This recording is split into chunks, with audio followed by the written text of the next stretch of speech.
Hey guys, it's unfortunate I need back with another video. I know I've been gone for a whip, like I've been working a whole bunch, more than I've ever worked in my life, and going through a whole moving process, so forgive me. But we're just gonna move, we're not gonna mind all that. Today we're gonna be talking about Fresh and Fit. And Fresh and Fit has been through a lot. You guys know how it's been. We haven't really talked about it a bit because it's kind of been the same stuff, and I don't want to be too repetitive, but it's kind of hard to when you're talking about these guys. They do the same thing over and over. They get on the platform, they start making money from talking down to women, being racist, talking about conspiracies, and then they get demonetized, they get kicked off a platform, and then the whole thing recycles and keeps on going. But they got demonetized on YouTube. I'm pretty sure they either got kicked off of Kick or demonetized. I can't even remember. I think Rumble's like the only place that really accepts them. But whatever. We're gonna be talking about how Fresh and Fit is kind of changing, not in the way you probably think. Turning over a whole new leaf, but I think the main thing that's going on that everyone's looking at right now is Fresh from Fresh and Fit, or as other people call him, Pug CEO. He is to me, it seems like he's just letting out his true self a little bit. Everyone thinks he's like changed, or he's got like a new thought process to everything.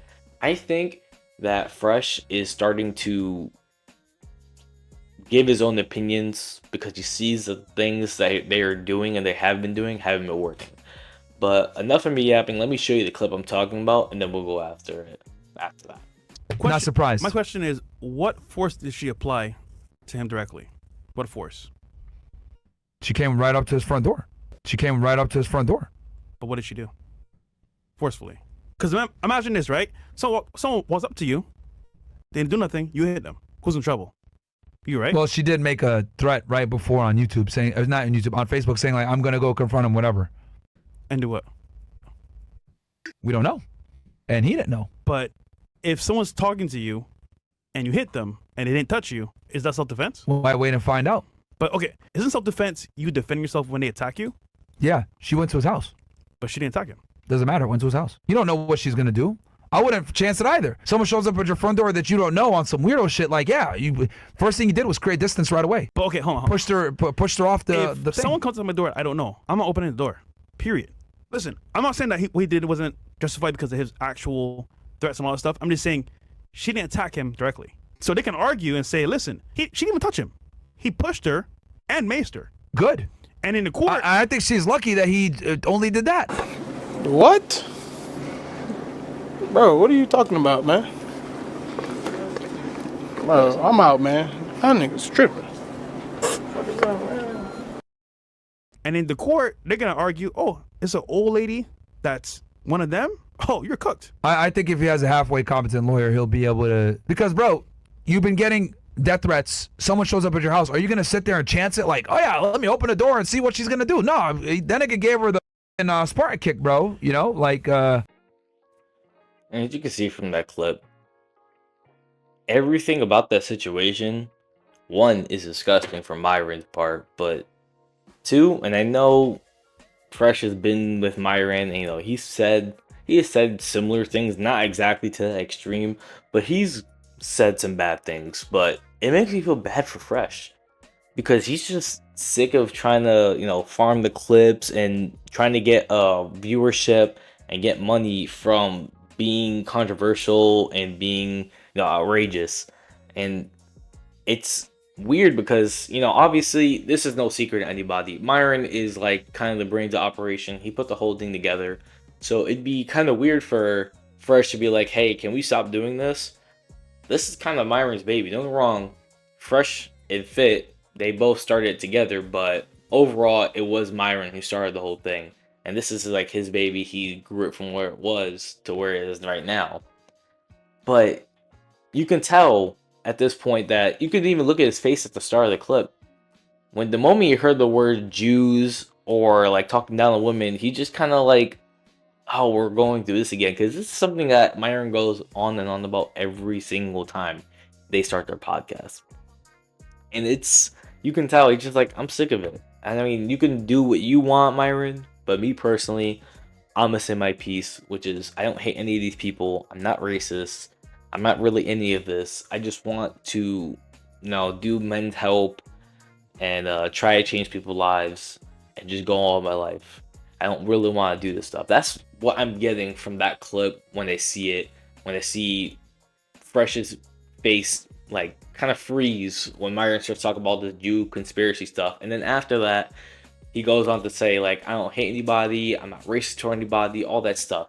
And you can tell when Myron hears that, it like sickens him. And then that's just sick to hear that. Hearing that someone that is your friend doesn't want to be racist or hate Jews or hate women, and you get sick from that feeling, that is sickening in itself. And it's just a disease at that point. I don't know what happened to Myron in his past that made him hate all these different races. Like, he hates blacks, he hates Jews. It's just too much. But everything I'm seeing is just like, Fresh and Fit, they can be so much more. Don't get me wrong, Fresh, I don't really see the talent there all the way, but I'm pretty sure he has his own YouTube channel and he's done his own thing, so he can just do that. I'm pretty sure it was like gold digger pranks or whatever. But no, it worked. He still made money from it. It wasn't getting demonetized. But Myron is in control of the podcast at the end of the day. And it's very obvious of that.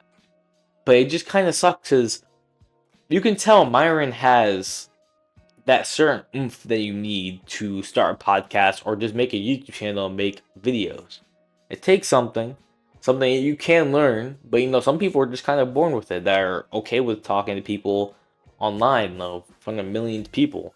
But he just kind of wastes it on this conspiracy, racist banter that just makes no sense. Now, don't get me wrong, Fresh and Fit, they're clowns. I will make fun of them at any point they do something that's goofy. Myron being racist, even though he is something he's being racist towards, because he talks about Muslims and things like that and how like degenerate they are and all this stuff and how they don't make sense. But he kind of looks Muslim. I'm not sure. I can't even remember if he is, but I'm pretty sure he is. And it's not even that, don't like different races. That's whatever. But you're spewing it online and coming at people, causing a problem. That's the problem. But then, you go to white supremacist like groups and you talk to them and they look at you and they say, we don't accept you, we don't like you, we don't want you here. But you keep crawling back. That's the problem. That's the biggest problem. As you can see in this clip here, Myron keeps going back to white supremacist groups after they already said, we don't like you, we don't want you here, we disagree with your existence, and he just keeps coming back. And people have said, jokingly or not jokingly, that Myron thinks that he's white. I don't think that he thinks he's white, but I think he is in the Uncle Ruckus type of situation. You know what I mean? Where he just hates other races for some reason, even though he is another race himself. I don't know if it's some type of self-hatred, but it's something, and it's a real bad sickness. I love laughing at them when they fuck up, but part of me is just like thinking of an alternate universe where Fresh and Fit just didn't make the choices they made now. Like, I honestly think, one, they could just be good content creators in general. Like, Myron used to be a federal agent. The amount of insight he can give to so many young people. See, I never told you guys this, but I'm in the military. And a lot of people just don't know a lot of things about the military. And it's not their fault, because things like that aren't advertised. The things that we do in the military, it's just not advertised. It's not shown to people on a day-to-day basis. So when someone asks me about the military, when they find out about the military, I tell them all about it. I tell them all the benefits, I tell them the bad parts, I tell them the good parts.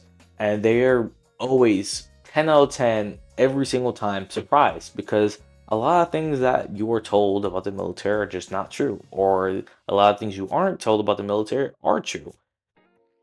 It's the same thing. He used to be a federal agent. It's not like he got fired or something. He was a federal agent for years. He was on real cases. He did real work. And he could challenge people's minds, but also inspire them to do so much more with their lives and do so much better. But yet he wastes it by doing something that has nothing to do with anything he's lived in his life and put on this fake persona of being an alpha male. He gains nothing from it, but even worse is that he's spewing toxic and just dumb rhetoric that gets into his fans' heads and then makes it worse for them too. And then worst part about it, he's dragging down two other of his co-hosts, and they're just getting the ripple effect of his bad decisions. And that's been shown throughout the whole entire time. When they got demonetized on YouTube, that was no one else's fault but Myron's. Don't get me wrong. Fresh, he did something bad. Some things not very, like nothing to really get demonetized. And you can tell when Fresh did things that can probably get him in trouble, he just cut it. He said some wild shit, but nothing to get him demonetized. But then, Myron had to go on different streams thinking he was safe, doing some crazy racist stuff about Abin and Preach, and now they're in this situation where they're not making money. Then they go to Twitch, they get unbanned on Twitch, they have an opportunity to make money again and inspire people. But what does Myron do? He goes on there, he makes a racial comment or racial slur, he starts talking about the Jews again, and then lo and behold, like 24 hours later, they're banned again. And then he has the audacity to look at Fresh and be like, hey, this is your fault. You said something about gay people and now we're banned. And you should see, matter of fact, I'll show you the clip too. You should see Myron's face as it just glows down because everyone's laughing at him when he tells Fresh to take accountability for his actions, when Myron, not one single day in his YouTube career and probably inside his whole entire life, has never taken accountability. It's a 7-day suspension for hateful slurs is what it says. So Could have been anything. nigga, 100% that's what it You think was. so? 100% because you said yeah. I don't know, man. Wait, this is crazy. Is it Fresh that got us banned? No. Nah, bro. Don't put it on me. We ain't putting no. I would tell Fresh to take accountability. Wait, am I wrong? I don't know why that's so funny. Things happen for a reason. Every action has a reaction, and I don't think Myron truly gets that. I think he thinks everything's just random. If you go on the platform that pays you to make good content and try to be family friendly, at least somewhat, you get money. That's cool. But if you start making what the company doesn't want you to make, aka racist content, bigoted content, and speaking down on women, guess what? You're gonna get banned, you're gonna get demonetized. It's just simple math. Now I feel like I'm rambling and going on and on about the same thing. All this to say is they have the ability to be so much better for their viewers. Their content could be so much better, and they have a lot of potential. And honestly, a lot of people are going to disagree with this, and I honestly want to hear what you guys think about this. What if Fresh and Fit turned around tomorrow and they started making content that actually helped men, maybe even women? They stopped the racial stuff, they stopped the sexist stuff, and they started making a good podcast with some real value in it. I honestly want to see, would you guys be open to it, open to subscribing to them, open to supporting their content? I would honestly want to see what you guys have to say in the comments about it. But now, on to the second part of this video. We're going to talk about the red pill in general. There's ever since the whole Fresh and Fit thing, because I will say they were probably like the original guys that started this whole movement, if you can even call it that, because it's not even moving everywhere. It's just been in a standstill, if not just falling down the mountain. There's been podcasts like the Unfiltered podcast, which is literally just a Fresh and Fit clone, just even worse. There's a No Fugazi podcast that's terrible, has no good advice at all. No wrong. Myron and Fresh and Fit, they don't have really good advice at all.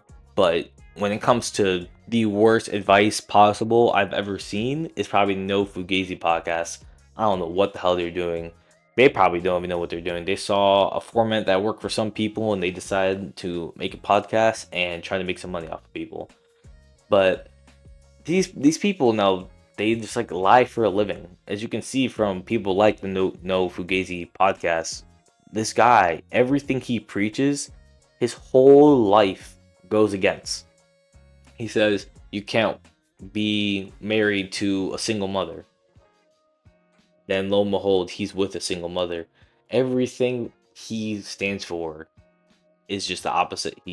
What he preaches, like, it's crazy. As a single mother, do you believe you deserve a man in the top percentile? I'm able to do everything else, whether or not I have a baby or not. I still can be a great wife. Yeah, listen, single moms, recreational use only.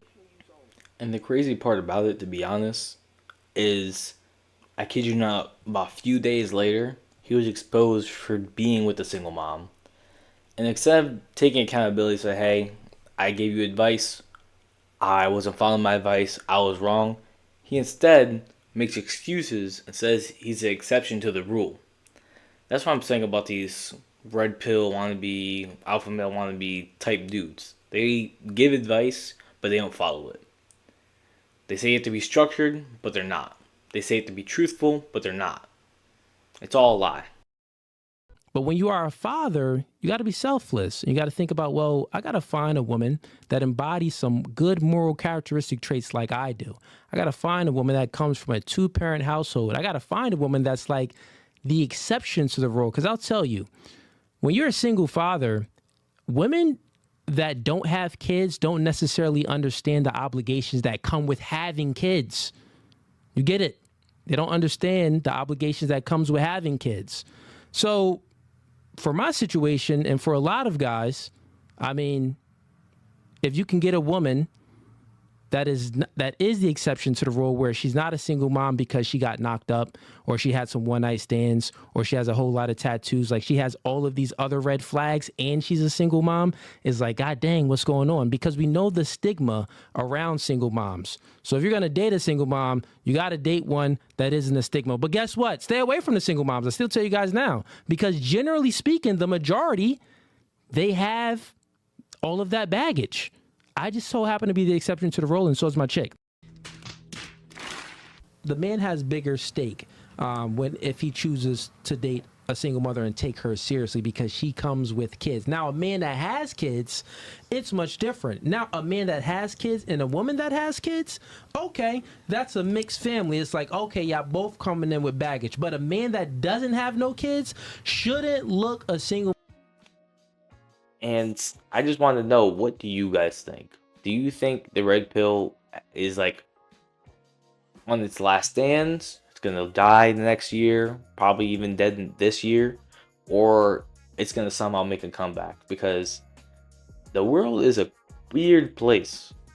I'm just saying that it's a weird place. Sometimes you think the whole world's gonna go a certain direction, and then lo and behold, it goes in another direction. So I want to hear what you guys think. Do you think the red pill is gonna die in 2025, or is it gonna just come back? Somehow Andrew Tate is gonna beat the indictments and all the overwhelming evidence and somehow make a comeback? Or do you think this is where it ends, with Fresh and Fit and No Fugazi podcast getting clowned on all the time and getting demonetized? I want to hear what you guys think. I am extremely happy to be back. I want to keep doing this. I love making videos. I know they're not the most high quality thing, but hope you guys like the content. I hope you guys like this video. I hope you guys keep on supporting me, and I appreciate you guys so much. So like, comment, and subscribe, and thank you.